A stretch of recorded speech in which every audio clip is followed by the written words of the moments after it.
Место встречи изменить нельзя. Так можно озаглавить традиционный турнир по стрельбе из пистолета Макарова накануне празднования Дня уголовного розыска. Ветераны службы собираются в тире Воскресенского отдела полиции, чтобы попрактиковаться в стрельбе и, конечно, пообщаться друг с другом, вспомнить годы службы.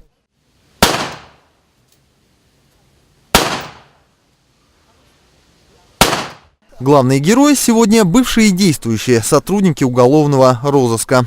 Сегодняшнее событие – это день уголовного розыска.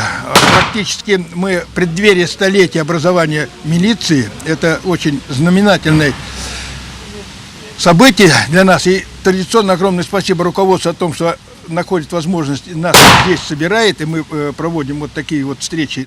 Владимир Николаевич рассказал об оперативной службе. Уголовный розыск – это образ жизни, вы понимаете? Это не вот пришел, а это образ жизни, который много к чему обязывает. Что можно сказать молодым сотрудникам? Молодым сотрудникам работайте, ребята, и еще раз работайте, все придет. Приходит со временем. Становление уголовного розыска и как авторитета – это 5 лет минимум. Через 5 лет ты уже будешь что-то понимать и что-то делать. В соревнованиях приняли участие и подразделения Воскресенского УМВД, и даже представители общественности. Василий Феодосевич Дацук, председатель Совета ветеранов района, и на соревнованиях защищает честь команды Общественного совета при УМВД. Сегодня вышел на рубеж огня. Пули летели точно в цель.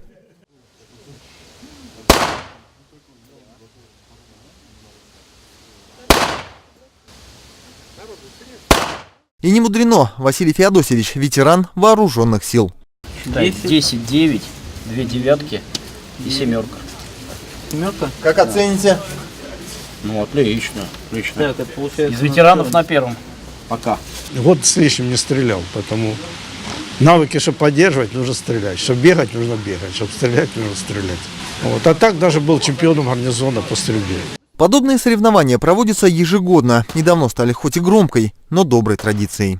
У нас сегодняшний турнир по полевой стрельбе, посвященный Дню образования, Дню уголовного розыска, он у нас традиционный. Это одно из основных подразделений в системе МВД.